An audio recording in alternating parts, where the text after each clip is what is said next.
Mister, get your spirit right with God. Mister, get your spirit right with God. Mister, get your spirit right. He'll come like a thief in the night. Mister, get your spirit right with God.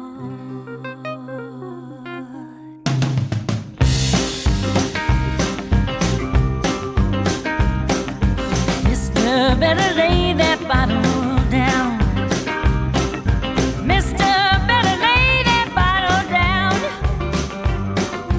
Mister, lay that bottle down. Grey DeLisle has been writing songs since she was around 5 years old. Back then, she just assumed everyone wrote songs.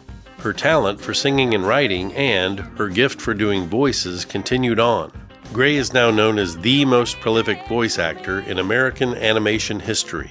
Her first stand-up comedy special, named, wait for it, My First Stand-Up Comedy Special, received rave reviews. And her new album, Grey Greene, is a fantastic album with two amazing vocalists backed by a killer group of musicians. Stay tuned for my talk with the one and only Grey DeLisle.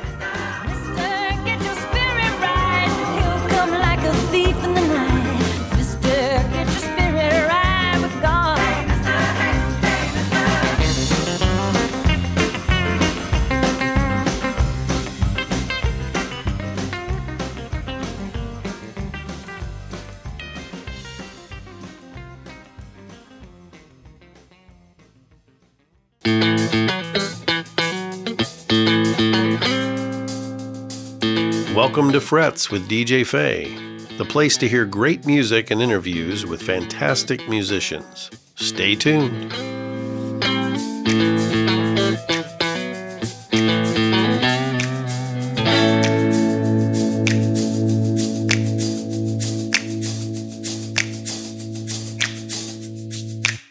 Listeners, I'm talking with Grey DeLisle. And Grey, thank you so much for doing this today. Hi, how's it going?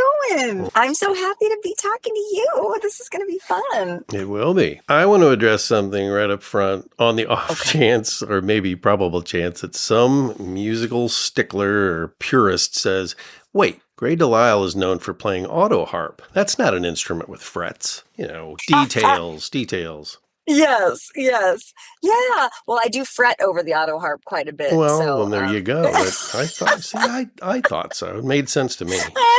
I'm just as I always tell people, like I've been playing the auto harp most of my life, and I'm as good today as I was the very first day that I started playing it. So it's one of those kind of instruments. All right. Well, I think you have been, not sure, but I think you've been in California most of, if not all of your life, right? Yes, I was born at Fort Ord Army Base in California, Monterey, California. Then we, for a short time, moved up to upstate New York, Geneva, New York. And then my dad, I lived with my dad when I was little for a while, and that was in El Paso, Texas. So, and my grandma's a Texan, so I was raised by a Texan, so I fit right in El Paso. Yeah. Yeah. Well, speaking of your grandma, I want to start with, I think in your early years, you had quite a few family members who were very into music and even performing with different artists and groups. Yes, my grandma used to sing with Tito Puente, the Latin band leader. Yeah, and she was in his touring band. Yeah, she didn't do a lot of recordings, but she did tour with him a bit. So, yeah, and she taught me all of those old boleros and all the old songs in Spanish. So I still incorporate those into my act now. Nice. So, that's great. I love the Spanish. Yeah. So you were exposed to a lot of music at a very young age.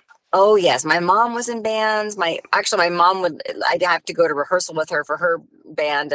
And my little reward for being quiet during the rehearsal was they would give me the microphone at the end, and I would get to go up and do a song with the band. So, and I was good. I waited for Biscuit for so long. I was very well behaved waiting for my time in the sun.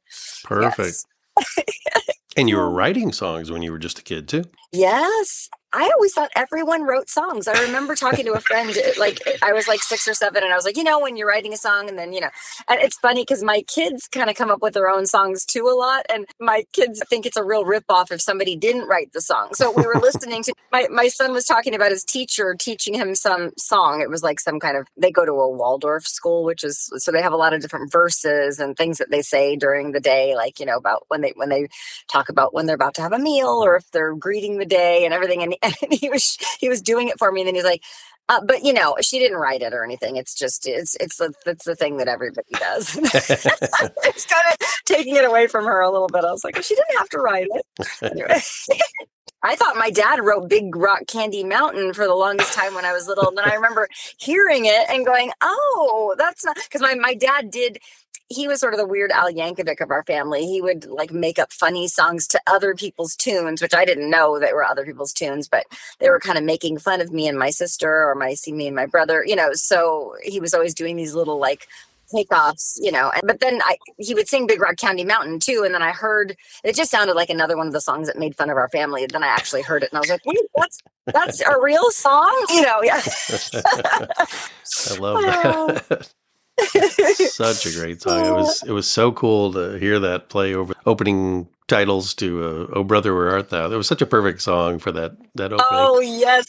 Oh my gosh, I remember because I've been playing mountain music most of my life, and I when that movie came out, it was so funny because people would always say, "What kind of music do you play?" And I go, "Well, it's kind of mountain, like it's kind of Appalachian folk music. It's kind of I was story songs, hill country. And I was just I was trying, and people would go, "Oh, Big Rock, it's Oh Brother, Where Art Thou music." That's what they would.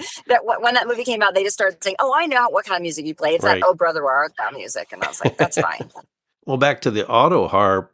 Was that something you learned like from a family member, or did you? I mean, what drew you to that? I think there was one in our classroom when I was little. And then we also loved the Carter family growing up. My family, my dad loved the Carter family. So I would see it. And then when I first started like working with when I was writing songs, but trying to explain them to other people when we were about to record, I would sing it a cappella, and sometimes I would sort of compromise on the tune because I was like, well, that's not quite it. They would get a little too complicated with my tunes. My tunes are they're usually pretty simple, 3 chords, but people would get a little fancy and I go, well, that's not really quite it, but that's fine. That's good. And then Marvin Etzioni, who I was working with, I was in my early 20s, and he was like, you should just, what auto harp is. I was like, oh yeah. I love auto harps. I've been around them, and he goes, well, you should just get one and you can. And so I was like, oh my gosh, that's great. It's like a translation device for the songs in my head.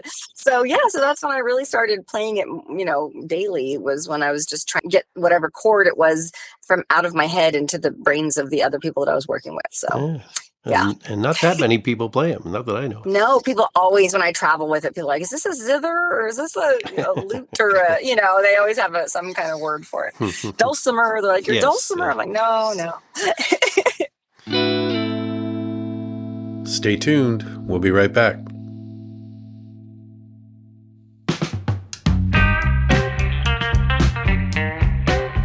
Hey, quick reminder to check out Frets with DJ Fey on YouTube. Subscribe for free and you'll find extras like shorts and videos featuring live performances of Frets guests. Subscribing really does help keep the podcast going. And did I mention? It's free. Now, back to the show.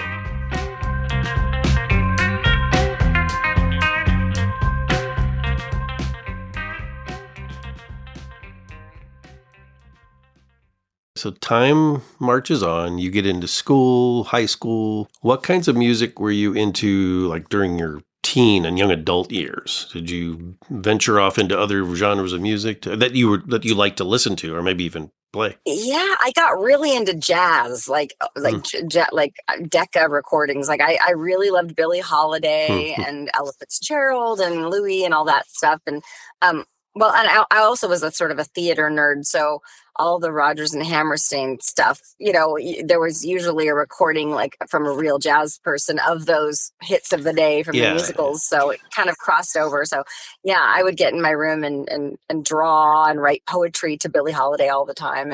But I find that there are some jazzy things in some of the songs I write. Like I write a lot of Christmas songs. I'm going to put out a Christmas album one of these days because I definitely have like 15 original Christmas songs.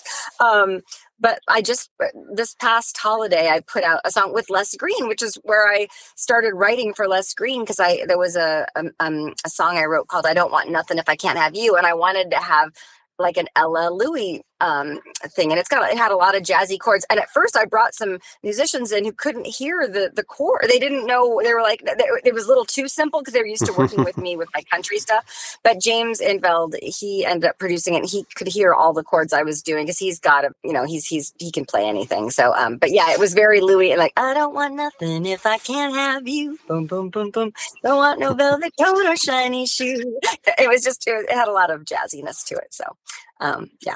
But that all came from my high school brooding in my room to Billy. And yeah. Any like goth bands or anything that you would occasionally?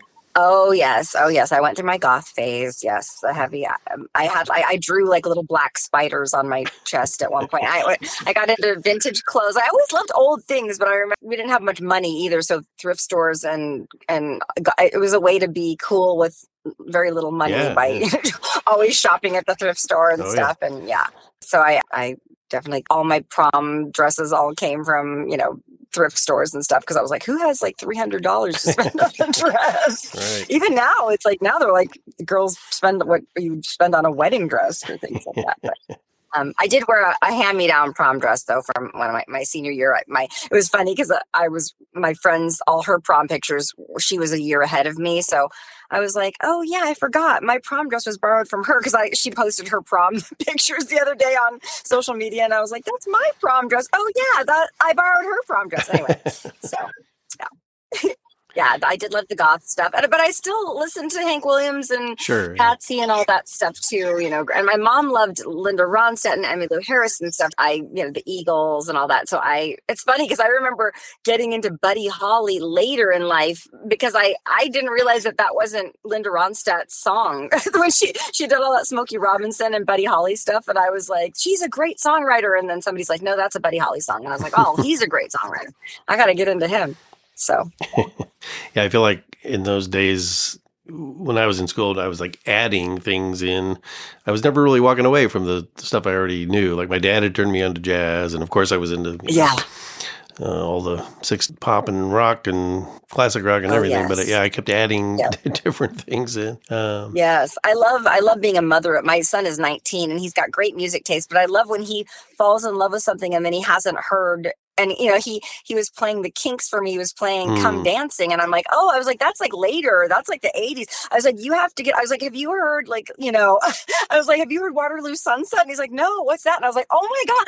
It's so exciting to go like, hey, if you like this thing, there's so much more of that to hear, and you're brand new and you have all these great things to hear, in front of you. So, yeah.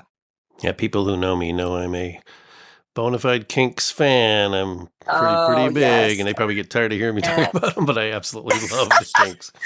Yes, me too. And I love a brother fight too. Yes. I love their contentiousnave Before Liam. Dave and Ray. Yeah. I love, I'm always, I think I have this quote somewhat. It's something to the effect of Dave at one point said, oh, no, I love Ray. I just can't stand being in the same room with him.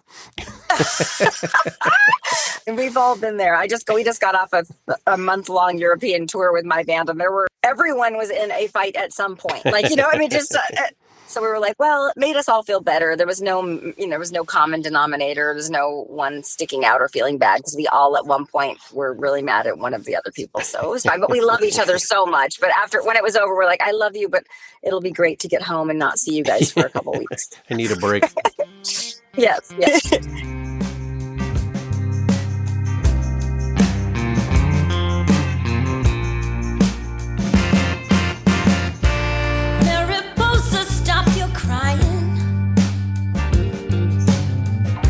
Spread your wings and fly away.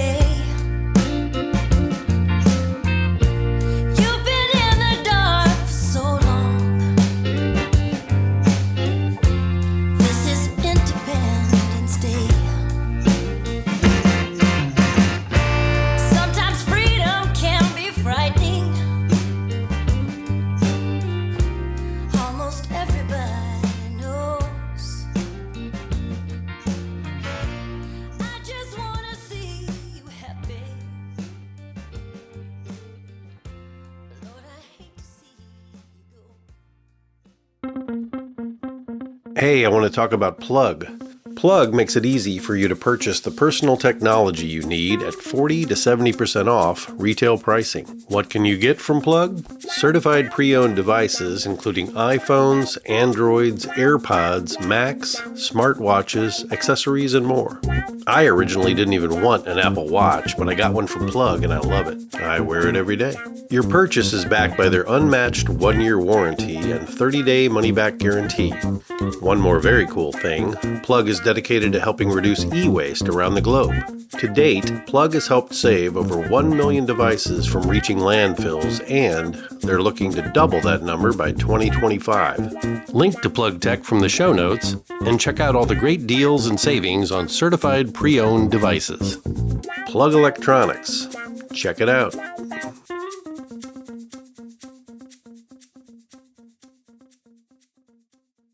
At what point did you discover you had a talent for doing voices, not only singing, you have a beautiful voice, but that, like imitating other people's voices, like doing dialects or, like.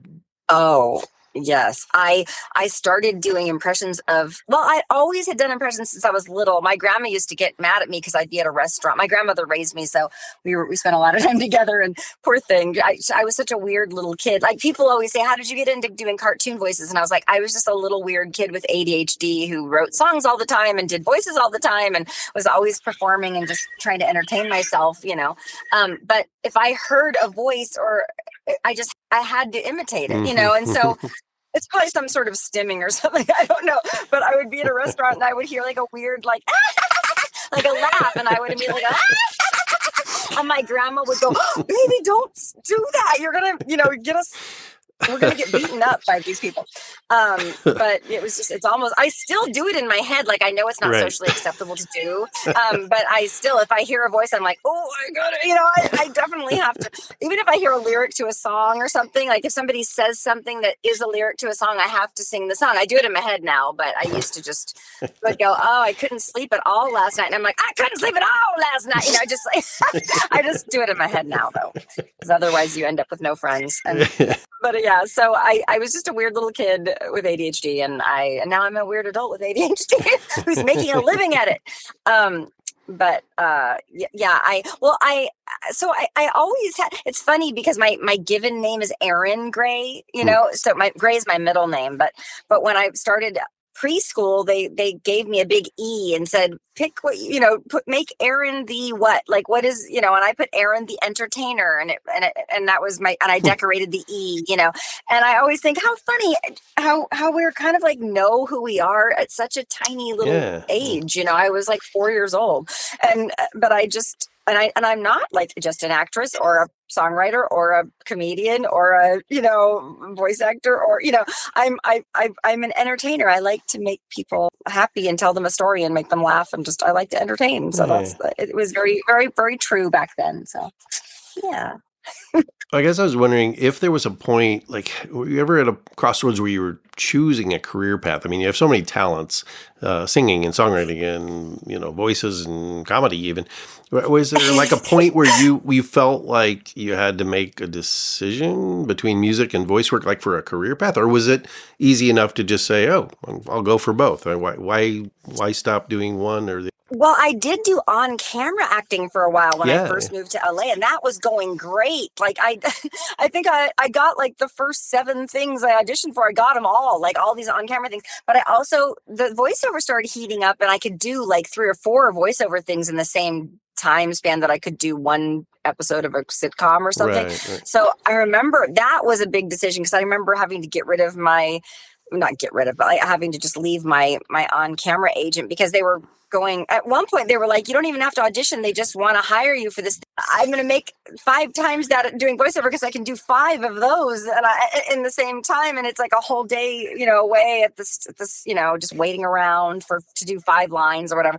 And so I finally said, I'm so sorry, I don't want to waste your time. I think I'm going to just stick with this voice. And I'm so glad I did, because I was able to play a teenager even when I'm 50 years old. I mean, I can, I was 9 months pregnant and still playing like a babysitter in a half shirt, and I mean, the longevity of career was so nice, and a lot of my friends, by the time they were 35 or whatever, they weren't getting calls anymore, and I was able to do things for a really long time. And also my stand-up friends, because I was doing comedy back then too, and a lot of them, went on the road and just never really put down roots in LA, and they, I was able to, buy a house and have a family and, do all those things. I think voiceover is such a wonderful, it gives you so much freedom. And now it just pays for me to be able to tour and do things with the band and record and just things that other music really struggle to be able to do. And I know how lucky I am, to be able to do that stuff. I always say, like, I have one heck of a side hustle with this voiceover stuff. So, but I never really had to choose between music and acting. I did choose voiceover over on camera, though. That was one big crossroads. But I did, I mean, the choice wasn't even a choice. At one point, I just got this terrible stage fright when I was, in my mid-20s. I was on tour in Europe and I just went a little nuts and I just couldn't go on stage. I just finished the tour and I was about to go back to Europe and I had to cancel the entire tour because I was shaking like a leaf, even thinking about writing a song or singing or anything. And this portal to this music world just completely shut down for 20 years.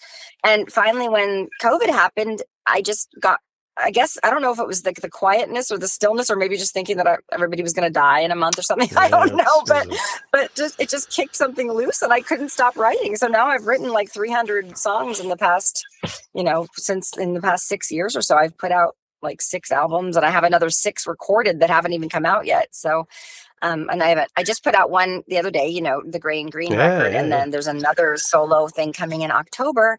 And so, that's why I have to be an independent label, because if I was on a real label, they would laugh me out of the building. Like, you can't put out 3 albums a year, Grey. Sorry. But when I'm on my own, I can do whatever I want. Make all the bad decisions I want to.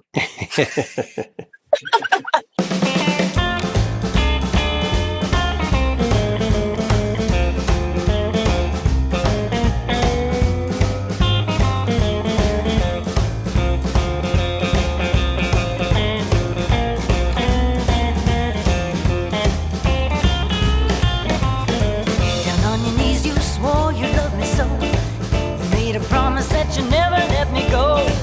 You really hooked me when you spun me across the floor. But now you say you don't want me no more. I said, oh no, baby, don't you go. I remember when you said our love was meant to be. I was into you and baby, you were into me. Now you try to tell me that. Stay tuned. We'll be right back. Hey, Dave. How long have you been a Euclid Records customer? Believe it or not, about 30 years. Oh, boy. Yeah, I used to go there in the late 90s. That's amazing. Well, you know what?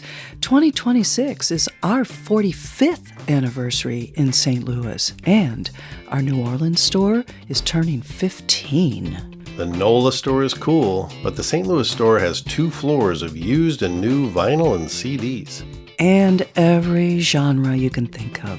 You can shop in the store 7 days a week or on the website 24/7. We have our own shipping department, so anything you buy from us is lovingly mailed out by us. When I buy from the website, I use the free local pickup option. Yes, and we've also done some special orders for you. We do whatever it takes to get music in your hands. One thing, though, that you haven't done with us is sell your collection. We're always buying vinyl and CDs and cassettes for cash or trade. We even travel to someone who has over 1,000 titles in their collection. So how does one partake in the Euclid Records experience? Well, our St. Louis store is at 19 North Court Avenue in Webster Groves. You can check out our website, euclidrecords.com, every day to see the latest new and used arrivals, plus events. We share that on Instagram, TikTok, and Facebook as well.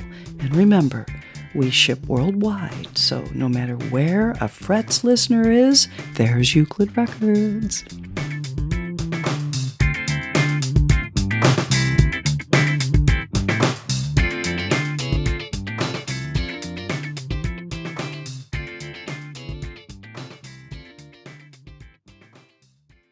Hey, everybody, this is Grey DeLisle, and you're listening to Frets with DJ Fey. You've stayed incredibly busy with performing comedy, voice work, film work, as you talked about. Along the way, I mean, was there much time to play live music out, either solo or with a band, before you started making records in the studio, or did you just do kind of all of that too? Were you still performing live? Or? Well, thank goodness for Eddie Clendenning, because I always call him like my magic feather. Eddie Clendenning is the other singer in the band. He plays rhythm guitar. He's a star in his own right. I mean, he was on Broadway. He was the original Elvis and $1 Million Quartet. And he's a great songwriter, great performer. He's been performing since he was like 13 or something. He quit elementary school to go be in a band. And we met on Facebook during the quarantine, and we started we were just writing, we were just talking because there was nothing to do but, just make friends. So, and then I was talking about how I'd written all these children's songs. And so we put out an album called Princess Mike. As soon as the pandemic was over, we, met up in person. We had DJ Bonebreak from X on drums, and, Deke Dickerson lead guitar. The thing was, everyone in the band was way too successful to actually tour or do anything with the band. Like after, when the world opened up again, we couldn't get DJ back. He was like, I'm doing X is on a world tour. We can't. But anyway, I'm really proud of that little album. I don't even know if it's streaming anymore. I think I took it. I'm going to put it out again. I'll put it up because a lot of people say like, my kids, do you have any, my kids want to listen to that fun little thing, but there's still some videos up. There's a thing called Toenail Soup, which is like a rip off of A Boy Named Sue, and there's all these there's a thing called Sugar Booger about picking your nose. It's all on YouTube. And the band is called the Roughhousers. That was the band's name, the Roughhousers. But then I told Eddie, well, I've written all these adult kind of songs too, that I don't just write kids songs. So he had a few ideas and I had ideas, and he would give me an idea for a song and I would finish it in like 10 minutes. And he was like, God, this is great. We should do a real thing. So he had a band already called the Blue Ribbon Boys. And so it was just sort of a ready-made thing where he said, and I was really nervous coming back onto the stage. I really was, but he just has such a confidence, and he's been at it so long, and he does the sound check with me, make sure everything's great, and he's just good at talking to sound people. And because I just agree to anything. I'm like, it sounds great, thanks, bye. I'm so uncomfortable telling people that I'm not happy with something or it needs to be, can I get some more in my monitor or whatever.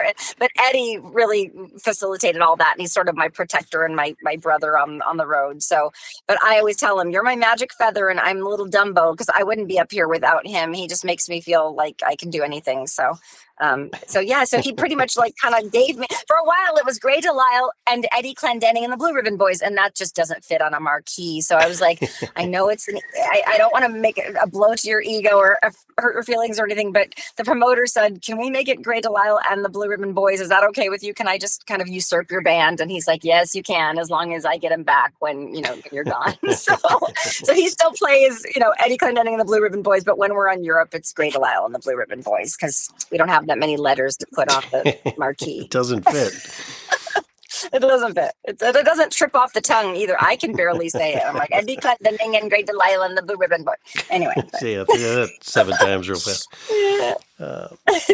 There's the tributes to June Carter and Johnny Cash. There was a couple of those, The Graceful Ghost and Anchored in Love. Yes.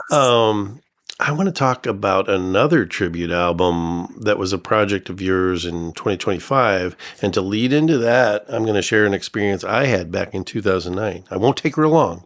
Okay. But I just want to give you a little background. I'm a huge Elvis Costello fan, and I saw that he was playing Kane's Ballroom in Tulsa. This is back. I love that. And there's Cindy Walker. There's a little plaque in front of that ballroom. That's what I'm leading up to. I went and took a picture with it. That was like the first. I still, in fact, I was just looking at it again either this morning or yesterday, but I still have some pictures I took. I fell in love with Kane's immediately, and I got there kind of early, and I was just walking around, and I saw that picture of Cindy Walker, which is just a beautiful. It's that classic, the picture I'm talking about, and I was somewhat familiar with her songs and her connection to Bob Wills, but it rekindled, like that moment, rekindled my interest. Like when I got back to town, I was like, all right, I need to dive into some Cindy Walker. So, you released, and I love the name, It's All Her Fault, a tribute to Cindy Walker by Grey DeLisle and Friends. Yes.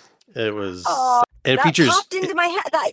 That just popped into my head. Like the first, I said we should do a Cindy Walker tribute. We can call it "It's All Her Fault." It all just came together like a good song.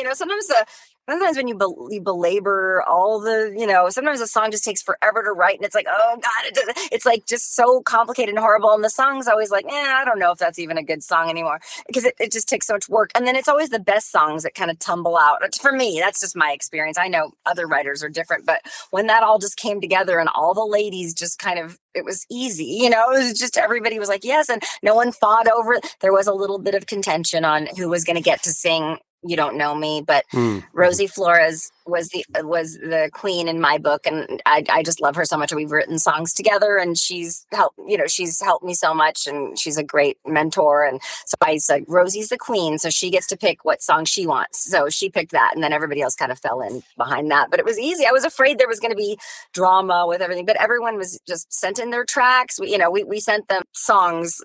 I sang scratch. So we sent them finished tracks. All they had to do was put their voice on it, and it was just painless. I was expecting it to not be.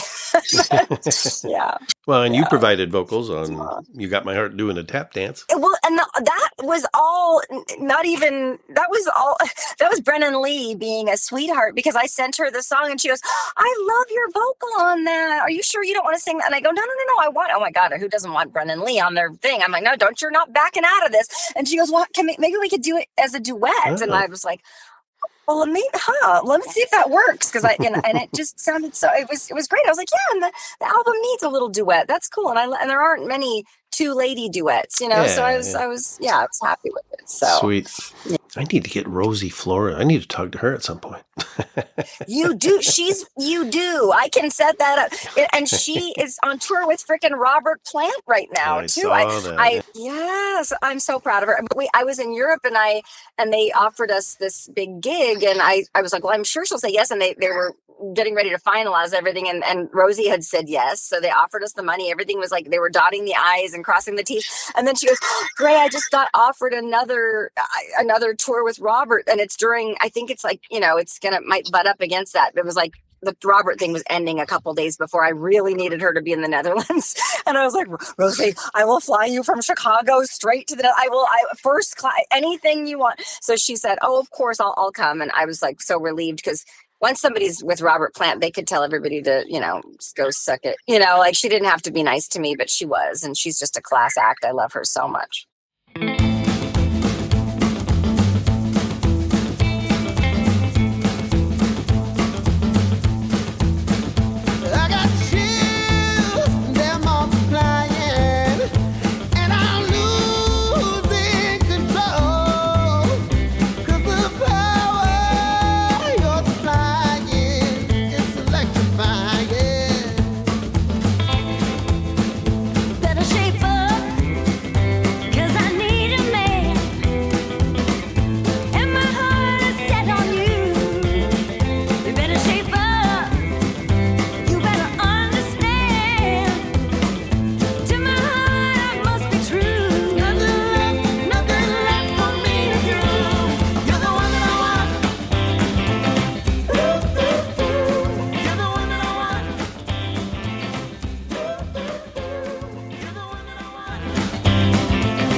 Well, last week, just a few days ago, you released another fantastic album, Grey Greene with Les Greene. It's so great. Yes.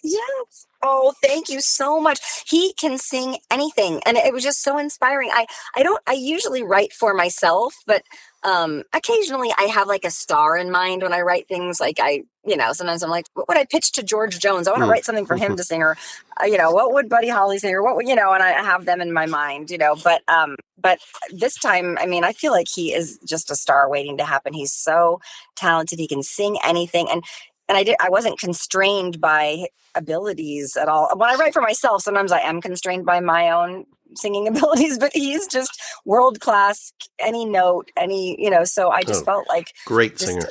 Just a big whiteboard. Oh my gosh. He is he's like the little Richard for, the new era, And as a live performer, you have to see him play live, because that's how I saw him, and he just blew me away. He was like doing the splits and cartwheels off the stage, and I mean, just going out in the audience, and people were just totally charmed. In Los Angeles, no one will even play after him. You can't top what the people are in hysterics when he leaves. I mean, just everyone is, and I don't mean hysterics like laughing, just like the whole audience is just, you can't follow him.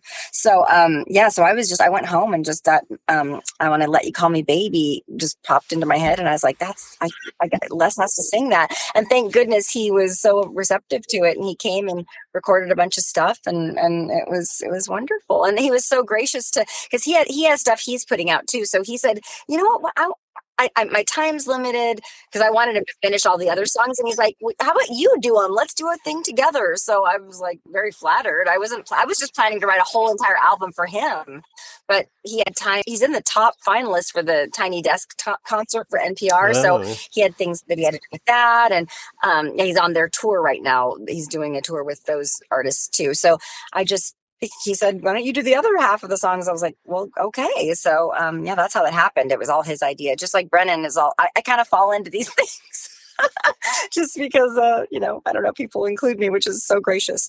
But yeah, no, I'm just so blown away by him, and he's so inspiring on all levels. So It was. Well, you mentioned Deke Dickerson. Deke's been on Frets. He was on an early episode of the show. He's great. And Wonderful. Yeah. Oh my God. I'm such a guitar player. Wow. Yeah. And he plays on some of the he's tracks. One of my dearest friends. Oh, he was involved in the recording of the album too, right? Yes. Yeah. We brought Les over to his house, and we, just laid out a bunch of things. And also, I made a record with Andy Paley, and Deke was the engineer on that and played on that as well. That's the record that's coming out in October.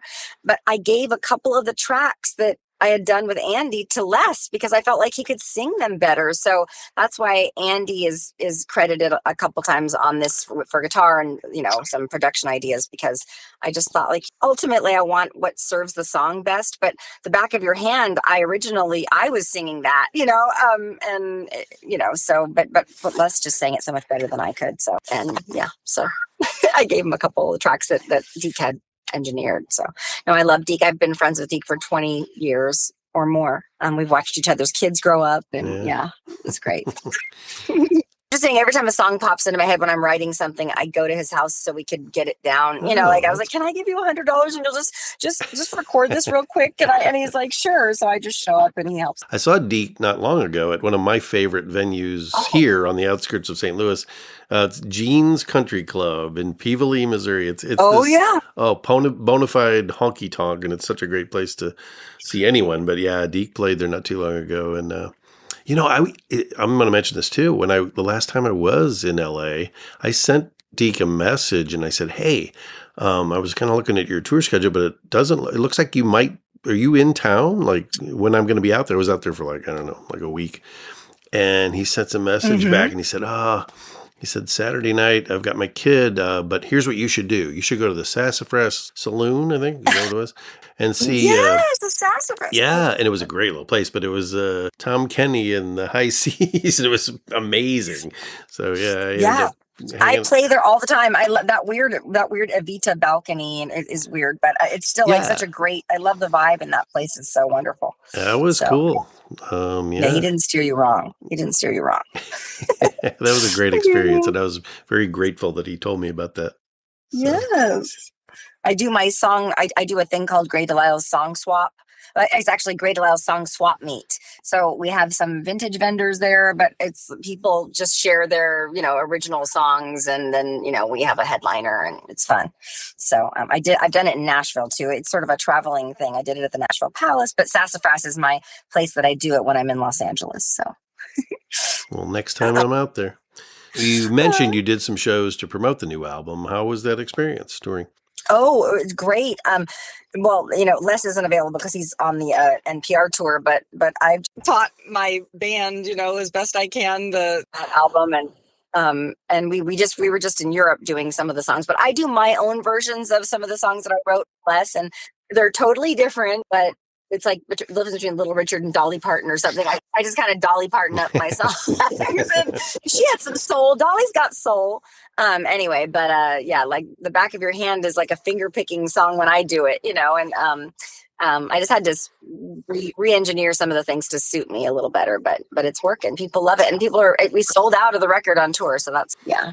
Well, Grey and Greene. I love that album title too. It's just perfect, short and sweet, and it makes so much sense. It's yeah, well, Grey and that was another one that popped right into my head. I was like, hey, I'm Grey DeLisle, you're Les Greene. We both have colors in our name.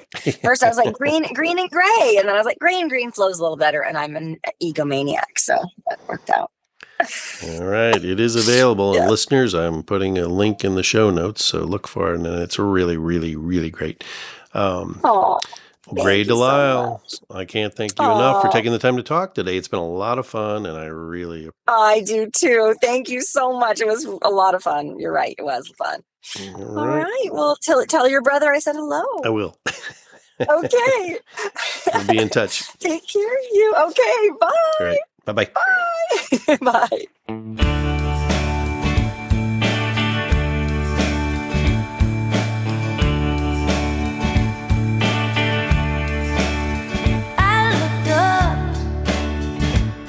Saw the whole world in your eyes. When you're down, this part of you dies. Where you are, there ain't a lot we can do. Just love me a little more than I love you. Did you dig this chat? Then check out past episodes. Please subscribe, tell 2 friends, and follow Frets on Instagram and YouTube. And leave a glowing review wherever you're hearing this episode.